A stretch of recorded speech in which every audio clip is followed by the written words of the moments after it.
안녕하세요. 이베스트 투자증권의 염승환 이사입니다. 계좌를 신규 개설한 고객님께 하반기 요약집 주식 상품권 10달러를 드리는 이벤트를 진행합니다.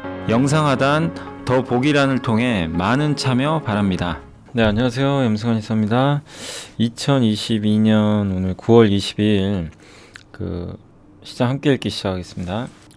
오늘 FMC 이제 얘기는 좀 이따 해드릴게요. 그래서 오늘 시장이 안 좋죠. 당연히 안 좋은데, 하여튼 삼성전자도 신저가나고 참 어려운 상황에서 물론 올라가는 기업들도 있지만, 아무튼 금리도 이제 결정됐고, 근데 그림은 좀 명확해졌어요. 결론은 뭐냐? 물가만 꺾이면 돼요.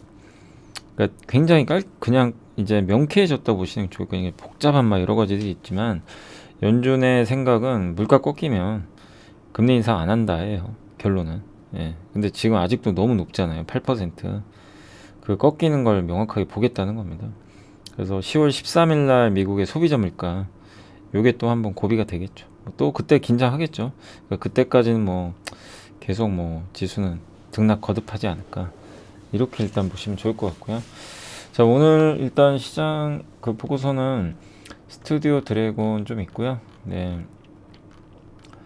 그리고 인플레 감축법 2차 전지 관련된 내용이고, BDI 관련된 벌크선 관련, 또 화장품, 요즘에 화장품 박종대 연구원님도 일본 화장품 계속 쓰고 있고요. 그 다음에 가격 상한제가 노리는 효과, 이거는 이제 원유 관련된 얘기고, 러시아 유럽의 바이오시밀러 임상 없이 교차 처방 가능하다. 굉장히 호재인데도 참 바이오주들 주가 그냥 계속 빠지더라고요. 조선주 강한 이유, 그 다음에 카지노 VIP 대목이 온다. 요 내용이 있고, 그 다음에 터미널 레이트, 이게 이제 최종 금리입니다. 이게 영어로 그냥 최종 터미널 레이트란 표현을 많이 쓰는데 그냥 최종 금리라고 생각하시면 돼요. 예. 그리고 한미약품, LG이노텍, 삼양패키징 좀 깁니다. 삼양패키징이 김경민 연구원님 썼고요. CJ제일재단까지. 한미약품은 좋은 내용이라기보다는 어제 너무 많이 빠져서 그 내용 한번 설명해 드릴게요. 자, 먼저 이제 스튜디오 잠시만요. 이게 갑자기 뚝 끊겨버렸네요. 자, 스튜디오 드래곤 같은 경우 이제 오랜만에 또 한 증권사에서 보고서가 나왔는데, 2분기 실적도 좋았는데 주가는 빠져버렸고, 아무튼 고밸류 기업이라 그래요. 사실 스튜디오 드래곤도 굉장히 고밸류 기업 중에 하나고요. 근데 어쨌든 유통 플랫폼 다변화되는 이 트렌드에는 딱 부합하는 기업이죠. 유통 플랫폼이 많이 바뀌었죠. TV에만 의존하는 게 아니니까. 그래서 지금 계속해서 다양한 채널들이 나오고 거기에 수많은 드라마를 납품을 하고 있습니다. 디즈니 플러스, 쿠팡 플레이에도 이제 들어가고요. 아마존 그러니까 이 스튜디오 드래곤도 이제 안 들어가는 데가 없고요. 이번에 4분기에 디즈니 플러스의 오리지널 2편 형사록하고 커넥트, 요게 좀 대작인 것 같아요. 방영이 확정됐고, 애플 TV에 이제 미국 드라마죠. 더 빅도어 프라이즈를 만들어서 연내 공개할 걸로 기대를 하고 있습니다.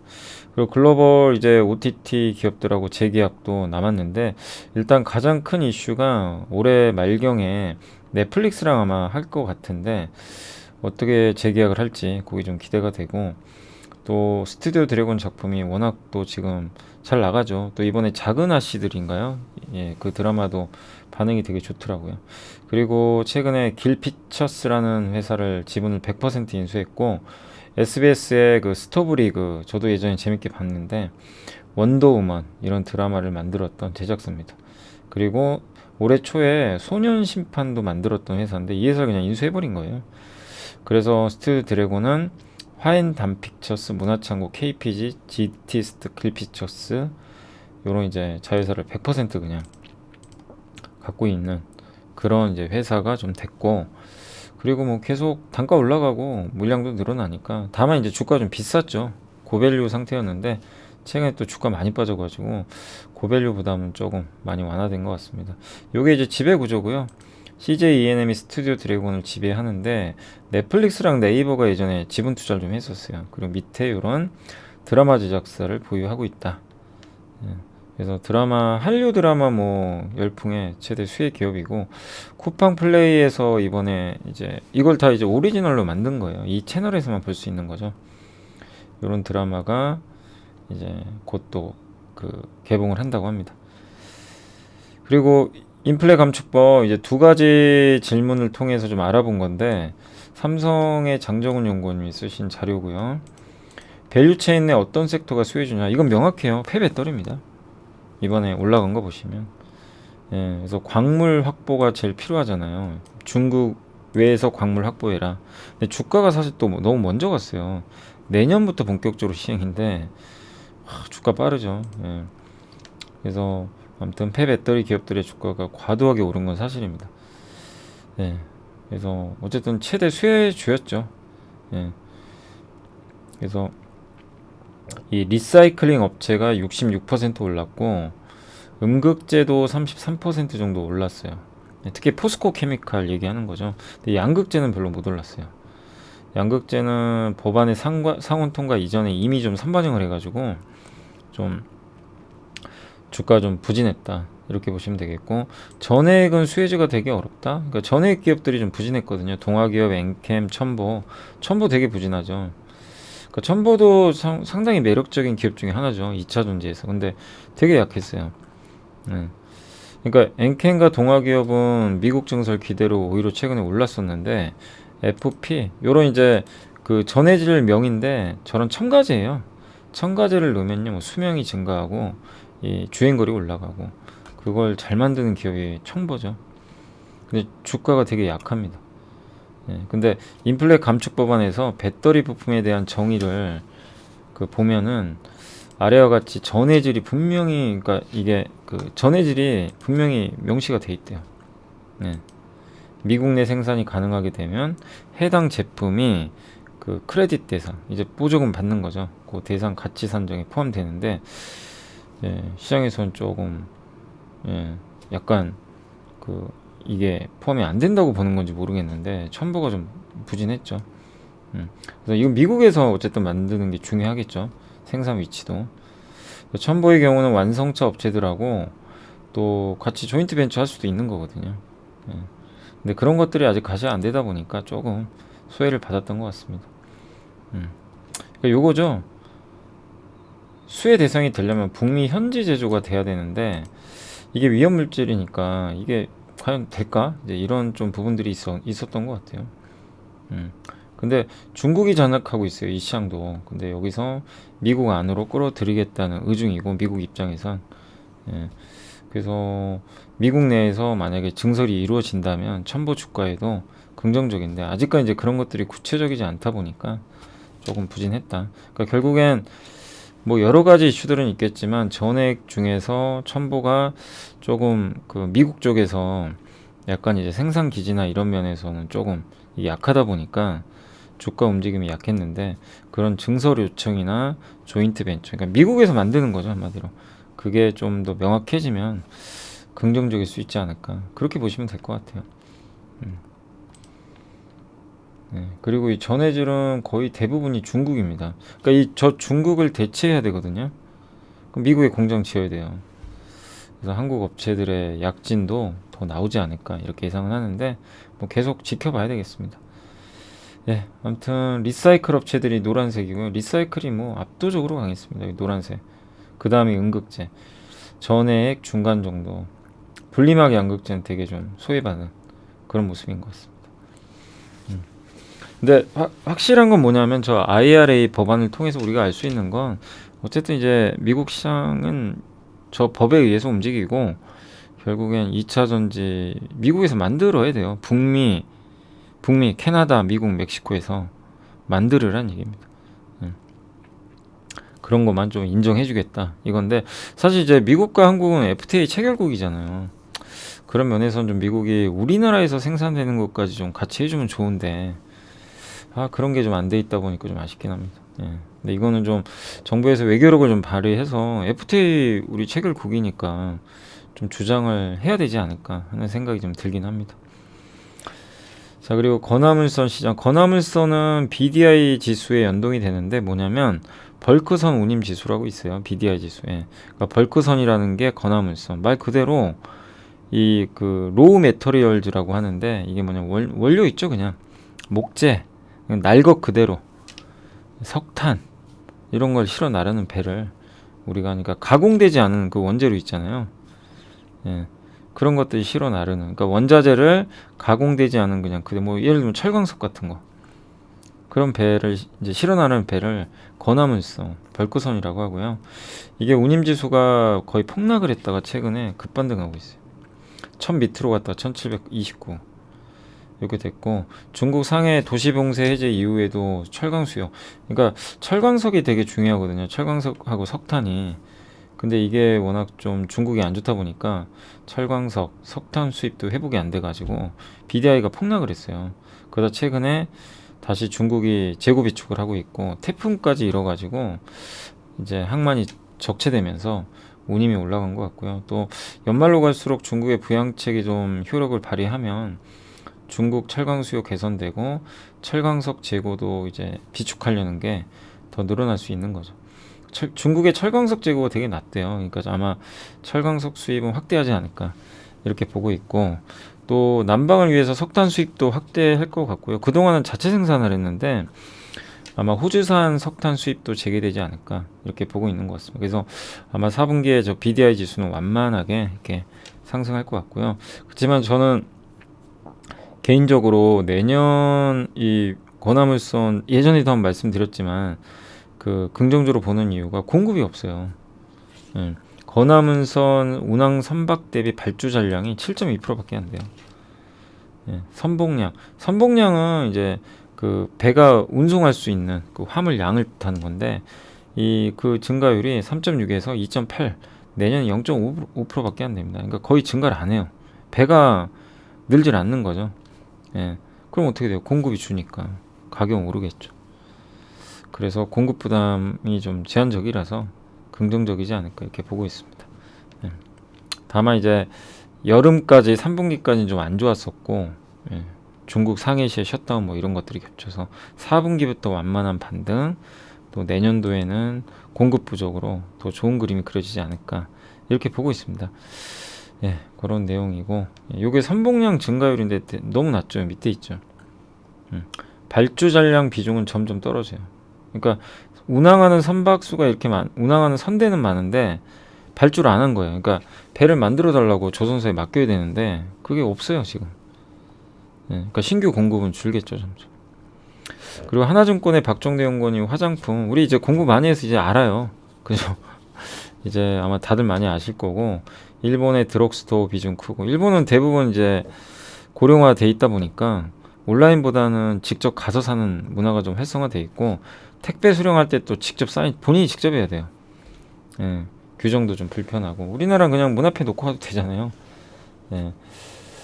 근데 이제 그 일본은 본인이 직접 그 앞에서 받아 사인을 해야 되니까 불편하죠 사실.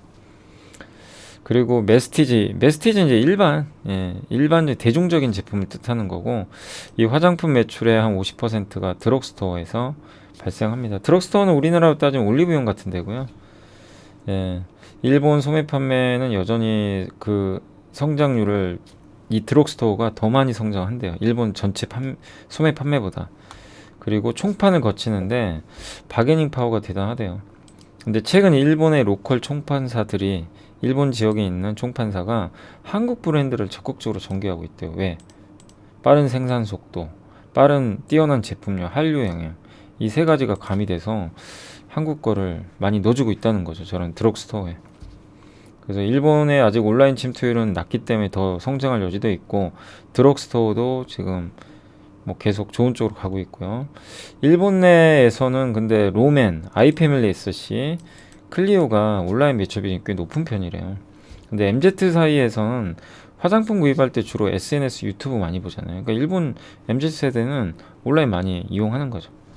예, 그래서 일본 화장품의 온라인화는 우리나라한테는 기회가 아닐까, 예, 이렇게 좀 보고 있는 내용입니다.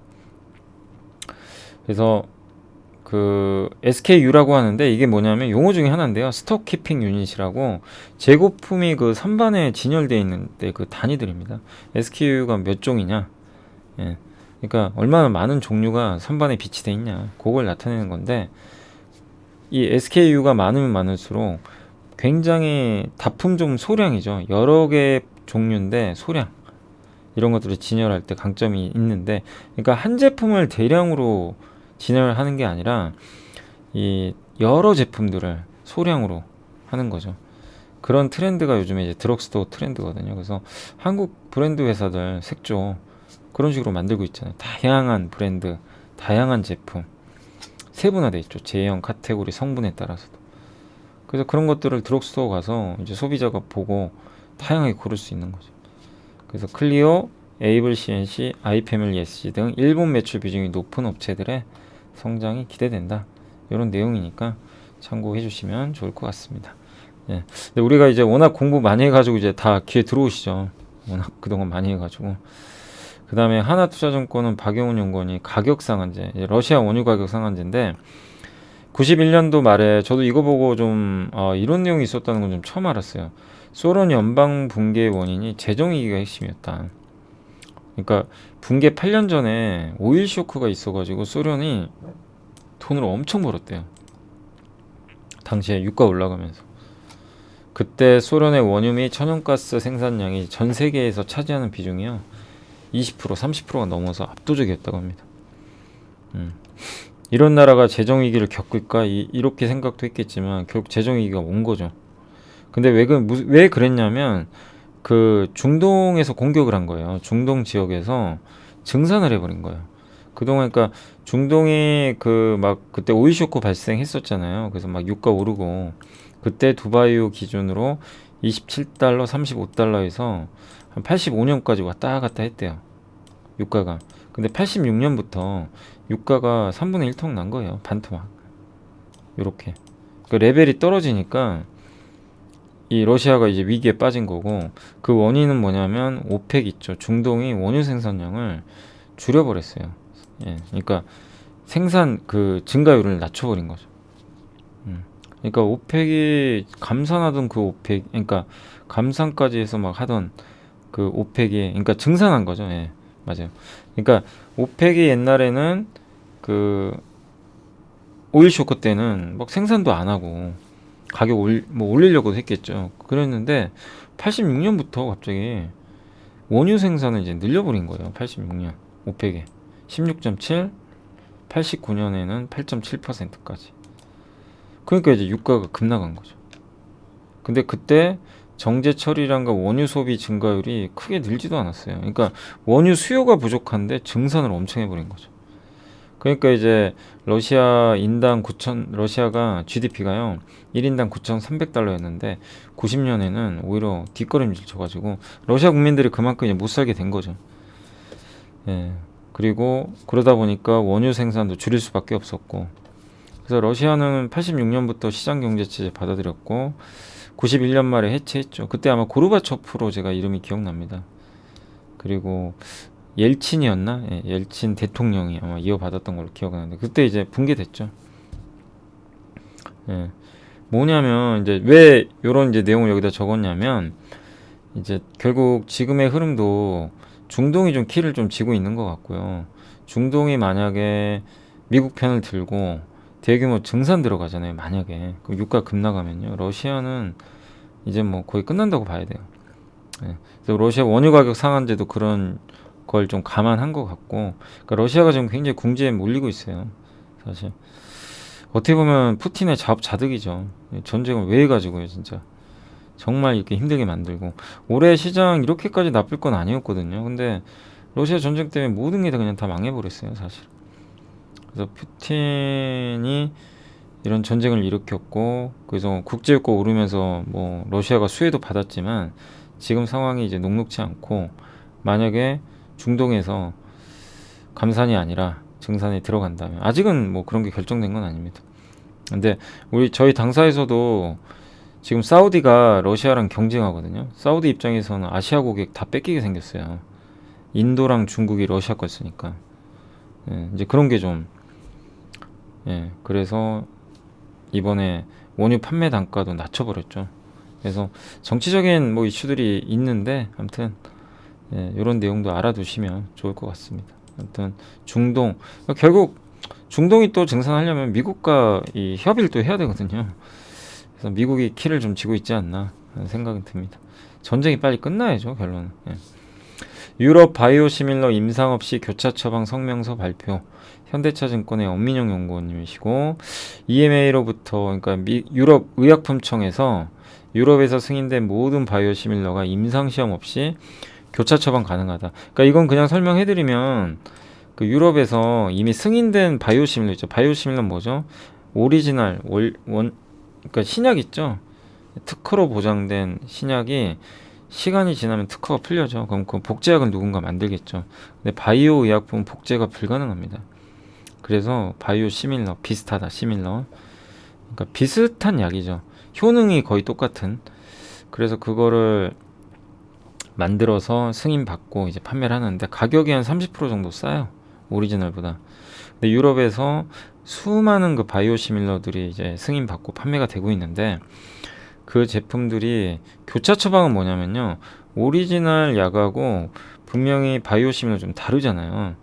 근데 의사가 처방을 했어요. 예를 들면 그 이 면역 치료제인 레미케이드를 이제 처방을 딱 해줬어요. 그러면 환자가 약국에 가겠죠. 약국 가서 약사한테 이거 주세요. 그러면은 예전에는 그냥 그 레미케이드 오리지널 줘야 됐어요. 근데 렘시마 있죠. 렘시마가 이제 그 셀트리온의 바이오 시밀러인데 약사가 딱 봐가지고 렘시마가 훨씬 싸거든요. 그죠? 오리지널보다. 그냥 레미케이드를 처방해줬지만 렘시마를 그냥 처방해도 상관이 없어요. 그거는 약국의 약사의 재량입니다. 그 내용이에요. 그러니까 교차 처방이 그겁니다. 그게 되니까 이제 바이오 시밀러한테 너무 좋은 거죠, 사실. 예, 그리고 저 교차 처방을 할 수 있는 방법은 임상을 해야 돼요. 이게 효능이 똑같다는 걸 교차 처방했을 때. 그러니까 환자가 레미케이드를 처방받고 있는 환자가 계속 맞고 있었는데 어느 날 갑자기 렘시마로 바꿨어요. 그랬을 때 이상이 없어야 되거든요. 그걸 증명해야 돼요. 그 임상이 또 몇 년 걸려요. 돈도 많이 들고. 근데 그걸 유럽에서 안 해도 돼요. 그러니까 셀트리온, 삼성 바이오 에피스는 굉장히 호재를 만난 거죠. 그 내용입니다. 예, 다른 내용이 아니고 제가 이게 설명해 드린 건. 예. 근데 이걸 이제 지지하는 배경은 바이오시밀러에 대해서 의구심을 가지는 많은 회원국이 좀 긍정적인 검토를 하기 시작할 것 같고 또 저렴한 약을 선택할 수 있는 권리를 주자. 약이 더 싸니까요. 워낙 비싸거든요. 오리지널 제품은. 예. 그래서 국내 기업 중에서는 이제 셀트리온과 삼성 바이오로직스를 그러니까 자회사로 갖고 있는 삼성 바이오에피스 이게 기회가 될 것 같습니다. 근데 이제 신약 회사들은 머리가 아픈 거죠. 예, 앞으로 이런 경쟁도 치열해지고, 그러니까 더 많은 이제 약을 만들어야 돼요. 그래서 저번에 우리 미래에셋에서 공부해봤죠. CRO 업체. 예, 공부해봤지만 그 아이큐비아 기억나세요 혹시? 예, 그러니까 그런 기업들은 계속 더 좋아질 가능성은 분명히 있습니다. 왜냐하면 이제 신약 개발을 더 하겠죠. 왜냐면 특허 만료되면요 가치가 떨어져 버려요. 그럼 또 새로운 제품을 계속 만들어야 되는데 시간도 오래 걸리니까 임상 대행 업체에 많이 맡기겠죠. 그리고 우리 한국에서 알테오젠의 이런 이제 하이브로짐 기술이라고 하는데 이게 아마 그걸 거예요. 알테오젠은 피아주방, 그러니까 피아주사. 그러니까 특허 만료를 앞두고 있는 오리지널 이제 어떤 의약품이 있으면 이거를 새로운 또 특허를 만드는 방법 중에 하나가 병원 가서 입원해서 정맥 주사 맞는 거랑 집에서 그냥 환자가 직접 자기가 주사 놓는 건 달라요. 주사형제죠. 이걸로 또 만들면요 이게 또 특허가 보호가 됩니다. 그래서 알테오젠 같은 기업들한테는 또 기회가 생기지 않을까, 뭐 이런 내용인 것 같습니다. 그래서 참고하시고, 조선업종 같은 경우는 이제 운임이 반등을 최근에 많이 했는데 메리츠의 백이현 연구원이 쓰셨고요.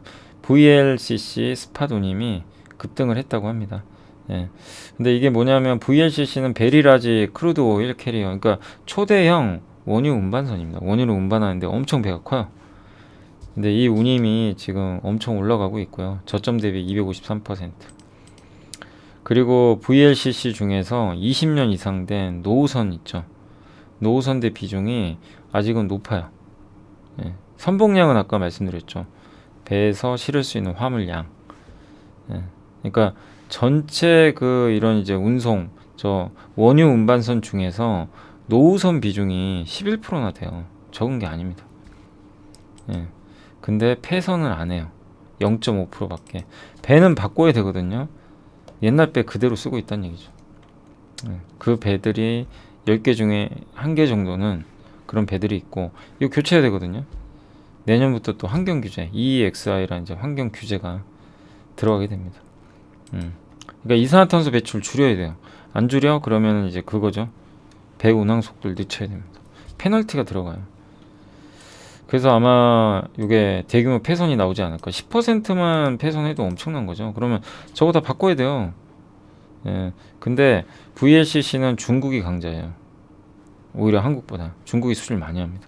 근데 중국도 저걸 다 받을 수는 없어요. 그래서 국내 쪽으로도 수주가 들어올 겁니다. 그래서 이런 부분들이 일단 국내 조선사 특히 어디가 제일 수혜줍니까? 탱커선.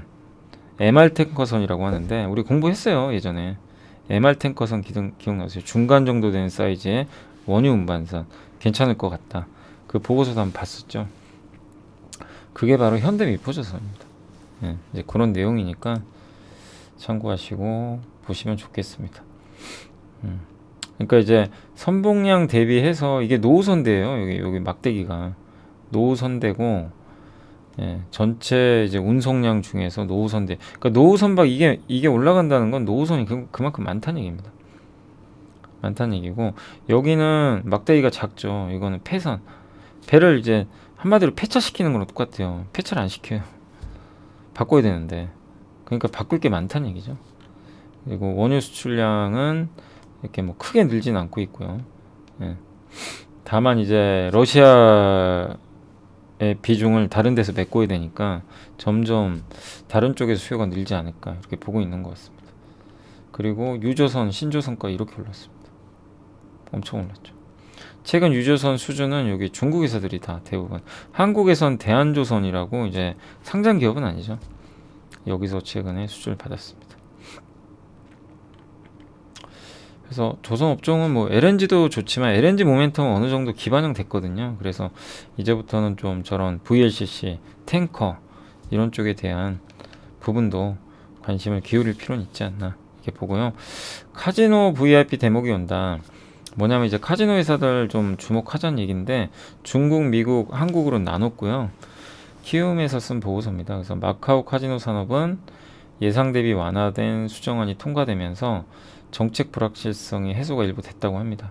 근데 제로 코로나 때문에 지금 좀 별로 안 좋은 거죠, 상황이.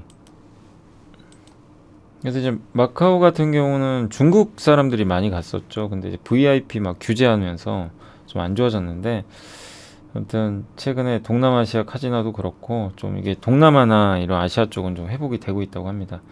다만 이제 중국인들이 아직은 이제 못 가잖아요. 근데 중국이 풀리면 마카오도 괜찮아질 것 같고 다음 VIP는 안 좋아요. 왜냐하면 중국이 공동부유 때문에 저런 VIP 그러니까 좀 큰 돈 쓰는 사람들이 있죠. 카지노 가서 그런 거를 좀 규제를 하는 것 같아요. 그래서 마카오 쪽은 성장은 좀 쉽지 않을 것 같다. 그런 내용입니다. 근데 미국 카지노는 이미 벌써 팬데믹 이전 수준 넘어갔대요. 그러니까 벌써 그냥 훌쩍 뛰어넘은 거죠. 그래서 크게 성장할 여지는 별로 없어요. 어떻게 보면 그죠? 성장할 룸이 있어야 되는데 미국은 이미 더 넘어가 버려서 여기도 써있죠. 추가 성장 기대하기는 어렵다. 그래도 유지는 할 것 같다. 매출 수준은. 예, 마카오가 회복되긴 좀 어렵고 라스베가스는 마카오로부터 오는 수요를 좀 흡수할 수가 있대요. 그리고 경기에 덜 민감하고 오프라인 이벤트들이 라스베가스에서 많이 개최되고 특히 저번에 BTS 그 콘서트도 라스베가스에서 개최가 됐잖아요. 예, 그래서 그런 면에서 미국은 좀 MGM 중심으로 좀 좋지 않을까 이렇게 보고 있는 것 같습니다. 그리고 우리나라 같은 경우는 이제 앞으로 좋아지겠죠, 당연히. 예, 좋아질 수밖에 없는 게 이제 점점 하늘길이 열리니까 특히 지금 벌써 일본 VIP들은 많이 들어오고 있고, 예, 그리고 이제 대중적인 매스라고 하는데 매스 고객도 점점 늘어날 수밖에 없어요. 일본은 10월부터 풀 것 같아요. 그 중국은 아직 모릅니다. 중국은 기대하기는 아직 어렵고, 예, 언제 올지도 모르는 거고, 제로 코로나가 끝나야 되거든요, 정책이. 그래서 중국을 기대하기에는 조금 시기상조인 것 같고요. 일본입니다, 일본. 그러니까 우리나라 카지노 회사들은 일단 일본 고객들이 와야 되겠죠. 그래서 그런 분위기들이 계속 이어지고 있어서 긍정적이고, 중국은 춘절 이후로 좀 봐야 될 것 같아요. 그래서 내년을 기대해야 될 것 같습니다, 중국 쪽은. 예. 그러니까 올해까지는 일본을 기대하고 내년은 중국을 기대하는 사이클, 요렇게 국내 카지노 보시면 좋겠고, 그런 면에서 일단 올해 일본 비중이 좀 높은 게 파라다이스거든요. 파라다이스 시티도 있고 하니까. 그래서 그쪽을 좀 탑픽으로 보고 있다. 다만 요새 카지노도 제가 봤을 때 좀 올랐었어요, 카지노 회사들이. 예. 그러니까 우리가 이것도 한번 보고서 보고 공부해 본 지가 꽤 됐잖아요. 막그 기억나세요? 지인의 연구원님 막 계속 쓰시고 보고서 신한에 벌써 이렇게 올랐어요. 근데 저런 보고서 보고 이제 또 뒤늦게 들어가는 건 늦죠. 그죠? 그래서 항상 이게 꼭 차트도 보세요. 어느 정도 올라왔나 안 올라왔나. 예. 좀 보긴 봐야 됩니다. 근데 좀 벌써 많이 올라왔어요. 그래서 나중에 혹시라도 좀 조정이 나오면 그때 관심을 갖는 게 맞는 것 같고, 예. 가장 좋은 거는 좋은 내용의 보고서들이 막 나오는데 주가가 이렇게 빠질 때예요. 예. 그럴 때가 가장 투자하기는 사실 제일 좋습니다. 그죠? 아니, 주가가 점점 떨어지니까 내용은 좋은데, 근데 그런 경우 많지 않지만, 근데 이미 올라간 상태에서 좋은 내용 나와도 따라가면 또 그러니까 물리는 경우들이 있으니까 공부는 하시되 지금은 조금 지켜보자, 이런 의견이고요. 터미널 레이트는 이제 FOMC 얘기를 좀 해보면 최종 금리입니다. 네, 최종 금리를 나타내는 거고, 점도표는 이제 연준 위원들이 점을 찍어요. 그래서 올해 말 4.4, 내년에 4.6까지 금리가 올라가는 걸로 예상하고 있고요. 참 올해 연초만 해도 그 러시아 전쟁 나오기만 해도 올해 많아야 금리 2번 올린다 그랬거든요. 0.5였어요. 이게 상황이 이렇게 바뀝니다. 그러니까 점도표도 믿을 필요는 없어요. 이게 만약에 물가 꺾이면요, 다시 떨어져요. 물가 또 높으면 또 올라가고. 그러니까 언제든 바뀔 수 있습니다. 그래서 점도표에 너무 큰 의미를 두지 마세요. 이렇게 생각은 하는구나. 단 절대적이진 않습니다. 근데 이 점도표에 의하면 어쨌든 내년에는 금리 한 번만 올려요. 올해 말까지 그냥 세게 다 올려버리고, 그렇게 생각하시면 될 것 같고, 경기 침체는 좀 불가피해진 것 같아요. 지금 연준 의장의 말도 그렇고 경기 침체로 가야 물가가 잡힌다고 보는 것 같아요. 그걸 방치하는 거죠. 그래서 실업률인데 이제는 매달 실업률 발표하는데 실업률이 안 좋아야 돼요. 그러니까 실업률이 높게 나와야 됩니다. 높게 나오면 증시가 오히려 환호할 거예요. 실업률이 높게 나와야 연준의 긴축 속도가 떨어져 버립니다. 물가도 꺾이고. 좀 아이러니하지만 이제는 좀 고용지표가 안 좋게 나오는 게 시장에 좋다, 이렇게 보시면 되겠고, 그 다음에 매파적이었지만 반영은 됐다. 사실은 우리가 생각은 그냥 그대로 나왔어요. 예, 달라진 건 없어요. 금리 수준 높아졌고, 근데 다만 이제 연준 의장이 너무나 경기 침체 발언을 세게 해버리니까 그게 좀 이제 시장을 위축시키게 만들었던 거죠. 그래서 달라진 건 없습니다. 이미 그 전부터 최종금리 4.5%까지 알려졌고, 심지어 5%도 나오지 않겠냐 이랬는데 그건 아니었어요. 네. 그래서 어쨌든, 그리고 연준 의장의 말은 뭐냐면, 연준의 책무가 어쨌든 물가 안정이래요. 물가가 안정되지 않으면 경제가 유지할 수가 없대요. 그 얘기를 했고, 물가 잡는 데 총력을 기울이고, 근데 그 얘기를 했습니다. 마지막에 물가가 어느 정도 잡히면, 그러니까 떨어지는 게 우리 예상 경로에 맞아준다면, 예, 방향을 바꾸겠다. 그 얘기도 있진 않았어요. 그러니까 핵심은 물가입니다. 우리나라 물가가 아니고 미국의 소비자 물가. 미국의 소비자 물가는 휘발유가 3분의 1, 그 다음에 나머지 또 3분의 1은 주거비, 그리고 나머지 기타인데, 휘발유는 꺾였어요. 에너지는. 그러니까 3분의 1 측은 걱정 안 해도 되지만 나머지 3분의 1이 주거비인데 이거 안 꺾여요, 쉽게. 언제 꺾이냐? 내년 상반기경에. 왜? 주거비는요, 한번 오르면 끝까지 가면 계속 올라요. 근데 이미 주택가격은 꺾이기 시작했으니까 그걸 감안하면 올해 4분기부터는 저희 당사에서는 좀 둔화된다. 꺾이는 건 아닌데, 그러니까 약간 꺾이는 거죠. 본격적인 하락은 내년 한 4월부터로 보고 있고 올해 말부터는 이제 상승률이 막 이러거든요. 그게 아니라 이렇게 둔화될 것 같다. 그러니까 얼마 남지는 않았습니다. 왜냐 주거비에 선행하는 주택 지표가 꺾였고요. 모기지 금리가 엄청 높아요. 미국은 6%를 넘었어요. 그럼 주택 가격이 오를 수가 없죠. 우리나라도 요새 부동산 안 좋은 게 사실 뭐 여러 이유들은 있겠지만 금리예요. 금리가 너무 세게 올라가요. 그러니까 이제 부동산 가격이 그냥 꺾여버리는 거죠.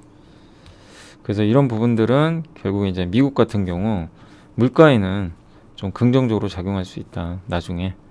그래서 결국 시간의 문제다. 이렇게 보시면 되겠고 연준 성장률 이게 이 약간 옅은 파란색이 이번 9월에 전망인데 다 낮아졌죠. 성장률. 실업률은 오히려 올라갔죠. 예. 물가 상승률도 올라갔습니다. 전망이 다. 장기는 똑같아요. 장기적으로는 바뀐 건 없어요. 장기적으로는 여전히 바뀐 건 전혀 없습니다. 그러나 네, 올해랑 내년이 올라갔어요. 물가나 금리 전망이.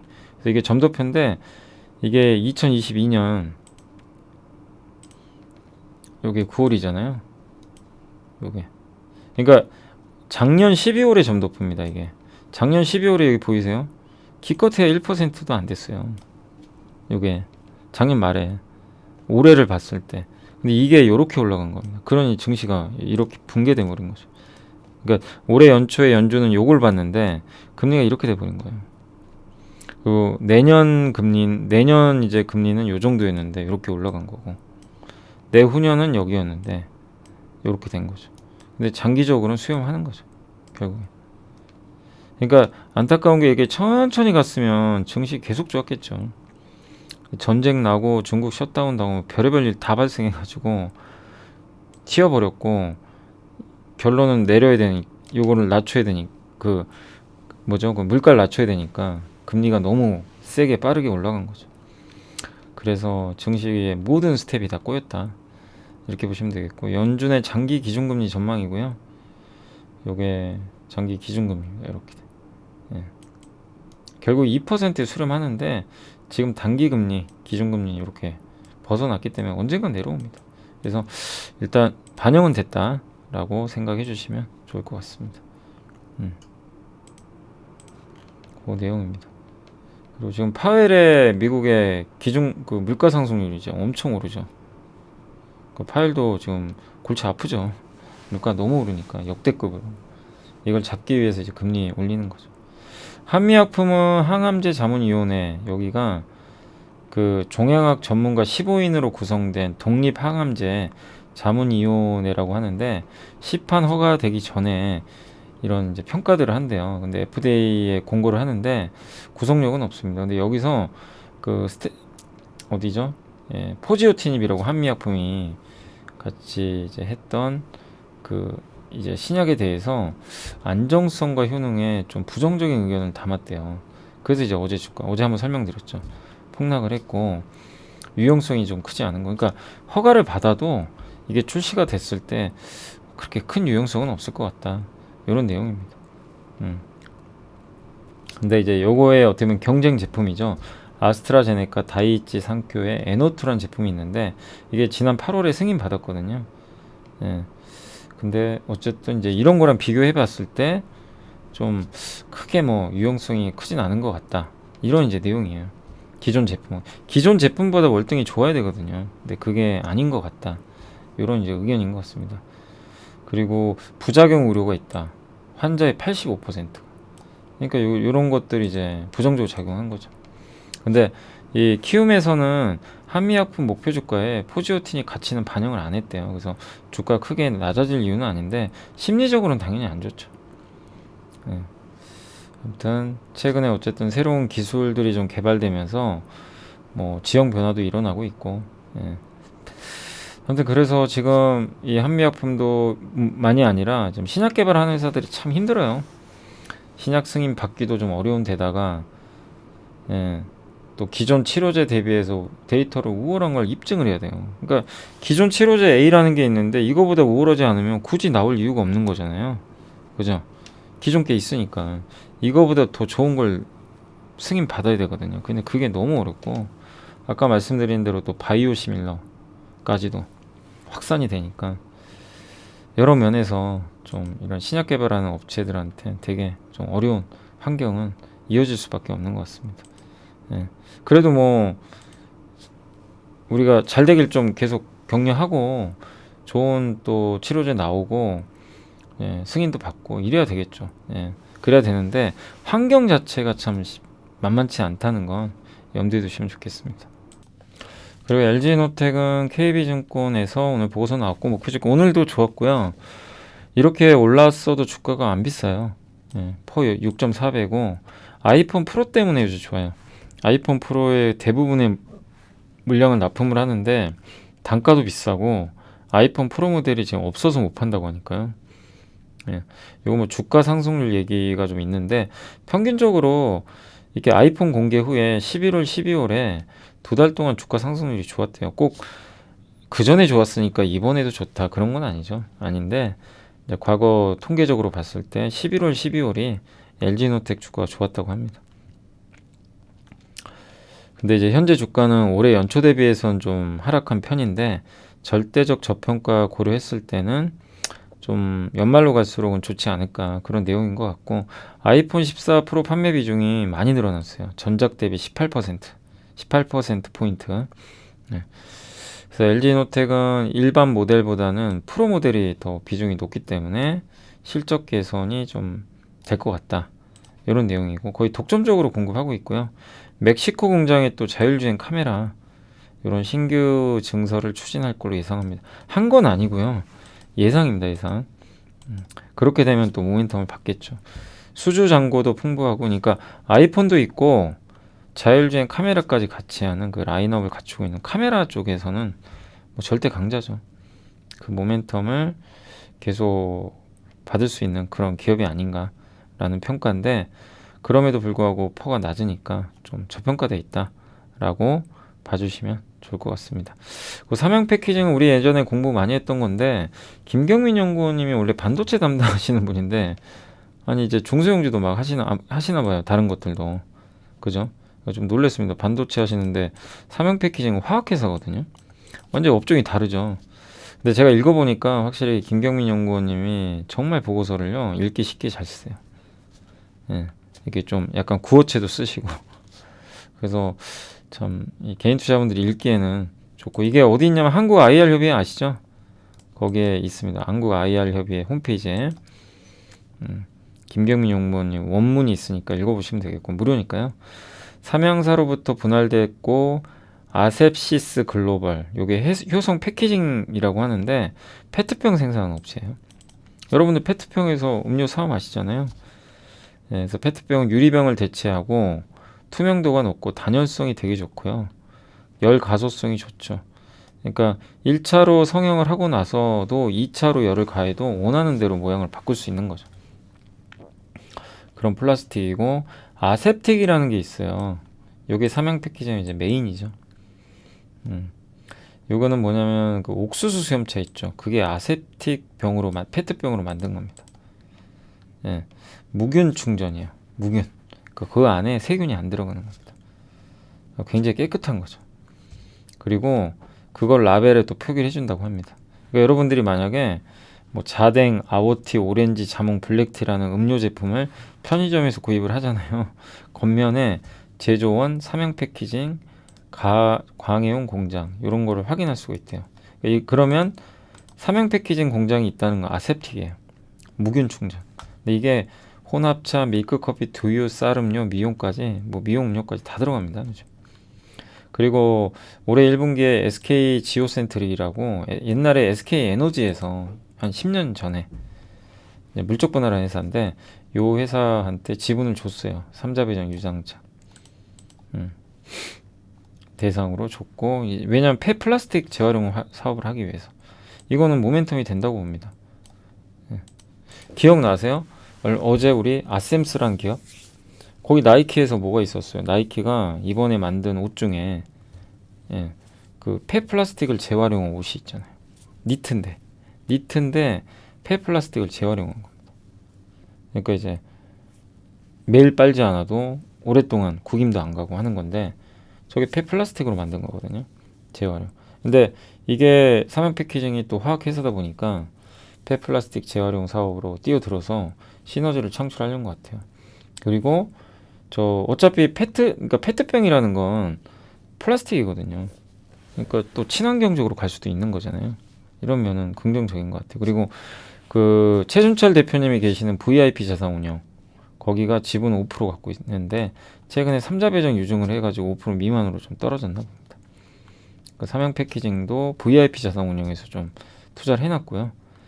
아무튼 시장은 커지고 그리고 왜냐면 아세틱 같은 경우는 음료가 유통 과정에서 변질될 수 있잖아요. 근데 고온으로 살균하면요 이게 그 맛이 떨어질 수밖에 없어요. 고온으로 음료를 처리하면. 근데 요거는 초고온 살균을 하고요 바로 냉각시켜요. 그러니까 음료 속에 그 냉각이 아니죠. 제가 잘못 봤네요. 그러니까 100도 이상으로 순간적으로 딱 고온을 딱 주고요.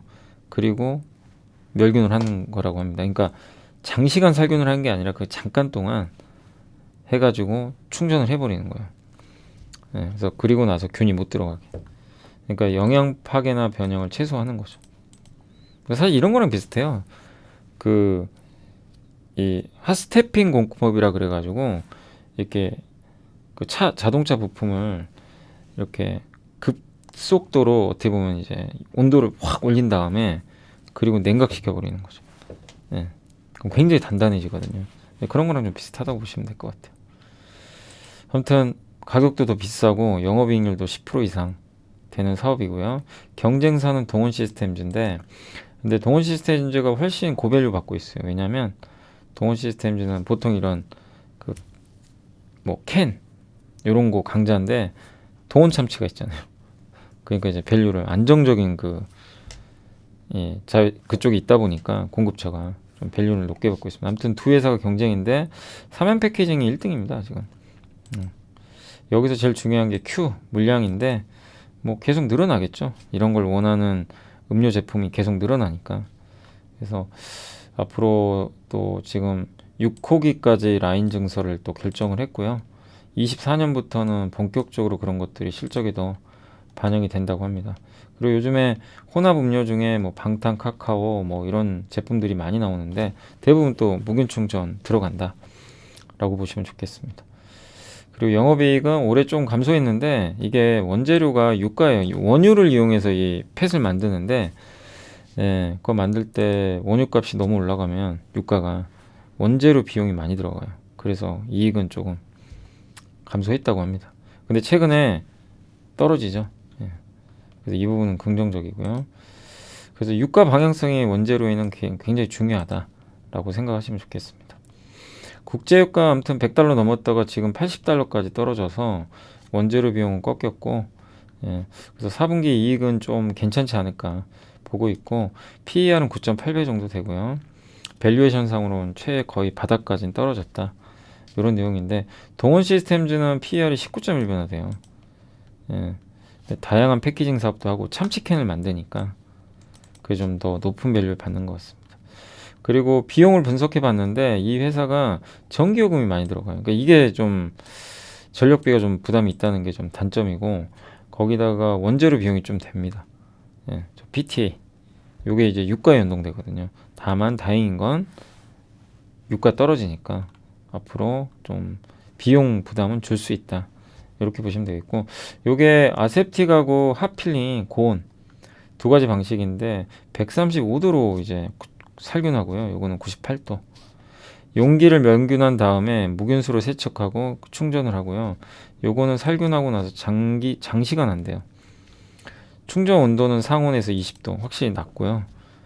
여긴 핫필링은 높은 온도에서. 그리고 냉각이 많네요. 제가 봤을 때.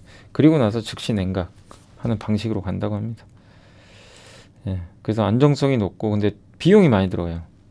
근데 요거는 균 문제가 좀 있으니까. 근데 이쪽으로 가겠죠, 당연히. 균이 없어야 되잖아요. 그래서 아셉틱 패키징 수요가 이렇게 늘 것 같고 우리나라에서는 어쨌든 1등 기업이다. PBR 밴드도 바닥이고 원재료인 펜 레진 가격도 많이 떨어졌습니다. 그래서 괜찮다라는 시각인 것 같아요. 그러니까 유가가 너무 오르거나 그러니까 삼양 패키징을 보실 때는 유가가 너무 오르면 안 좋아요. 근데 이제 유가가 최근에 떨어지고 있으니까 실적 안 좋아서 이렇게 빠졌어요. 주가 많이 빠졌죠. 그래서 그런 부분들은 좀 염두에 두시면 되겠고, 자 마지막으로 제일제당이고요.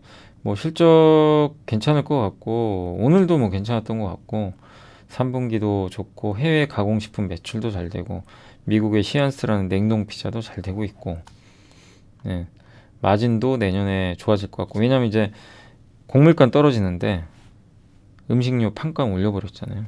네. 그리고 생물자원 이제 그 베트남 돼지죠, 돼지 가격이 좀 회복이 되면서 실적 바닥 통과하고 있다. 예. 바이오 쪽은 좀 안 좋아요. 바이오가 사료입니다. 아미노산이.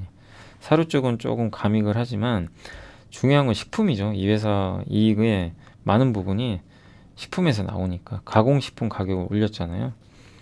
그래서 실적은 좋지 않을까 이렇게 보고 있는 것 같습니다. 그래서 현 주가는 내년 실적 기준으로 PER 8배 정도에 불과하다. 그래서 음식료 회사들 뭐 전반적으로 내년이 좋은 게, 왜냐하면 지금 가격은 다 올려놨잖아요. 오리온도 그렇고 대상도 올리고 농심 뭐, 근데 원재료 가격은 앞으로 하향 안정화만 계속 이어진다면 뭐 내년 실적은 좋을 수밖에 없지 않나 이렇게 보여집니다. 자, 그래서 오늘 보고서는 이제 요 정도 말씀드리고, 그 다음에 이제 전자공시로 내부자 매수 하나만 보여드리면 현대중공업이 어제입니다. 어제 내부자 공시에서는 그 부회장님이 11만 6천 원에 1,400주 정도 장내 매수했어요. 요새 현대중공업도 주가 많이 떨어졌더라고요. 그래서 이런 내용이 있으니까 참고하시면 좋을 것 같습니다. 네. 안녕하세요. 이베스트 투자증권의 염승환 이사입니다. 계좌를 신규 개설한 고객님께 하반기 요약집 주식 상품권 $10를 드리는 이벤트를 진행합니다. 영상 하단 더 보기란을 통해 많은 참여 바랍니다. 그래서 오늘 이제 보고서까지는 그렇게 말씀드렸고, 시장 제가 오늘은 제가 3시에 사실 좀 또 대학생분들 강의가 하나 잡혀가지고 거기 또 가야 되거든요. 그래서 녹화를 하고 가야 돼가지고 지금 2시거든요. 2시니까 제가 혹시 뭐 오늘 장 끝나고 바뀔 수도 있어요, 상황이. 근데 일단 오늘 2시 기준으로 제가 시황을 뭐 지금 약간 좀 다행인 건 이게 끝날 때 좀 더 올랐으면 좋겠는데요. 밑꼬리 달면서 시장이 좀 반등은 하고 있어요. 이 점은 좀 긍정적인, 이게 분차트인데 아까 그냥 한번 확 무너졌죠. 2300 거의 30선까지는 올라오고 있습니다. 그리고 코스닥 같은 경우도 지금 급격하게 리바운딩 하고 있어요. 그래서 시장 분위기는 좀 개선되고 있고, 다음 우려되는 건 환율입니다. 환율이 결국엔 또 한미 통화 스와프가 안 된 것 같더라고요. 자, 이게 쉽진 않네요, 진짜. 미국이 해줘야 되는데 뭐 미국이 안 해주면 방법이 없습니다. 그래서 그런 실망 매물까지 겹쳐서 원달러 환율은 위가 열려버렸습니다. 좋은 건 아니죠. 그래서 환율은 위가 뚫렸고, 예, 오늘 아시아 증시는 전체적으로 그래도 조금씩 다 따라서 반등은 하는 것 같습니다. 그리고 오늘 이제 외국인들 매매는 생각보다요 외국인이 안 팔아요. 저는 솔직히 많이 팔 줄 알았어요. 오늘 막 공포스럽잖아요, 이런 날. 안 팝니다. 오히려 지금 조금씩 매수가 들어오고 기관이 더 많이 팔고 있어요. 그래서 오늘 약간 다행인 건 외인들의 매도가 좀 많지 않다는 거. 주로 파는 거는 전기전자, 여전히 반도체는 계속 팔고 있고요. 다만 오늘 제약바이오를 좀 많이 삽니다. 화학, 철강 이런 쪽은 오히려 그 조선, 자동차 이런 업종은 좀 사고 있는 것 같아요. 그리고 섹터 쪽으로는 오늘 사료주가 러시아 또 전쟁 리스크가 커지다 보니까, 항상 그렇지만 뭐 사료주들은 뭐 러시아 전쟁 리스크 커지면 올라가죠. 그래서 난리가 났어요. 또 농산물 가격 다시 급등하고 굉장히 투기적이에요. 아시죠? 이게 얼마나 지금 투기적으로 움직이는지 각별히 투자 유의하셔야 될 것 같아요. 한일 자유로. 예. 많이 빠졌죠. 이렇게 주가가 빠지기도 하지만 또 순식간에 이렇게 올라가기도 합니다. 어떤 주의가 좀 필요하고요. 육계, 농업 다 마찬가지입니다. 조선주는 오늘 현대미포 조선의 독주입니다. 예, 왜냐하면 그 탱커선에 가장 강점이 있는 회사니까 가장 좋고, 오늘 전체적으로 다 좋은 것 같고요. 비료도 오늘 좋을 수밖에 없죠. 이렇게 되면 농업주, 조선 기자재도 당연히 따라가죠. 예, 그런 흐름인 것 같고 풍력주도 오늘 그 포르투갈인가요? 아까 뉴스 잠깐 보니까 포르투갈에서 좀 호재 나온 것 같더라고요. 풍력 경매를 했는데 생각보다 입찰이 훨씬 많았나 봐요. 유럽에서. 예, 그래서 오늘 CS 윈드나 뭐 풍력하면 CS 윈드, 우리 CS 베어링 한번 공부해봤죠. 그래서 이 기업들의 주가가 오늘은 오늘 굉장히 좋고요. 음식료 좋고, 예, 폐 배터리는 이 안 좋은 장에도 여전히 좋은 것 같습니다. 타이어주들은 약한데 다이나믹 디자인은 요거 올라서 그런 건데 뭐 실제 타이어주들은 다 빠지고 있습니다. 항공기 부품은 오늘 아무래도 이제 또 전쟁 리스크 커지다 보니까 올라갔고 카지노는 강원랜드가 오늘은 좀 좋은 것 같아요. 파라다이스랑. 그리고 정유주는 오늘 GS 이제 유가 또 올라갈 수 있다 보니까 좀 올라가고 이노베이션은 어제 좀 말씀드렸지만 이게 좀 아쉬워요. 예. 근데 어쨌든 국민연금이 투자할 수도 있다라는 아까 그 뉴스 있더라고요. 국민연금이 이번에 SK이노베이션 지분 투자할 수도 있다. 뭐 그런 기사 있는데 뭐 100% 확실하진 않습니다. 기사니까 뭐 확정될 때까지는 좀 봐야 될 것 같고, 하여튼 좀 주주 가치를 조금 아쉽게 만드는 어제 뉴스가 있다 보니까 좀 부진한 것 같고요. 다만 뭐 그래서 워낙 또 많이 빠져서 주가 밸류에이션 자체는 많이 낮아진 상태인 것 같아요. 그리고 면세점은 오늘 큰 변화는 없고요. 그리고 제일 많이 빠진 거는 그 오늘 그쪽입니다. YTN 한국경제. 아니 어제 뭐 갑자기 막 다 상한가 가고 좀 너무 오버했죠. 뭐 민영화 얘기도 나오더라고요. 근데 어떻게 알겠습니까? 우리가 뭐 그걸 각별히 이쪽은 조심하셔야 될 것 같고요. 우크라이나 재건 테마는 당연히 안 좋죠. 왜? 또 전쟁 난다고 하니까. 근데 이거는 저는 우크라이나 재건 테마를 그렇게 좋아하는 편은 아니지만 결국엔 전쟁은 끝나요. 어느 시점에서. 예. 근데 다만 다시 한번 이제 러시아의 동원령 요게 또 나오면서 오늘 당연히 분위기는 안 좋고 카카오가 너무 안 좋습니다. 네이버 카카오가 미국 금리 인상이 직격탄을 맞아버렸고요. 근데 반대로 이렇게 생각하시면 돼요. 저렇게 빠진 만큼 나중에라도 이제 금리, 그러니까 만약에 10월이 될지 11월이 될지 몰라요. 미국의 물가가 갑자기 급격히 꺾인다. 그러면 이쪽은 폭등합니다. 이쪽은 급등하는 거예요, 그냥. 반대로. 이렇게 빠진 만큼.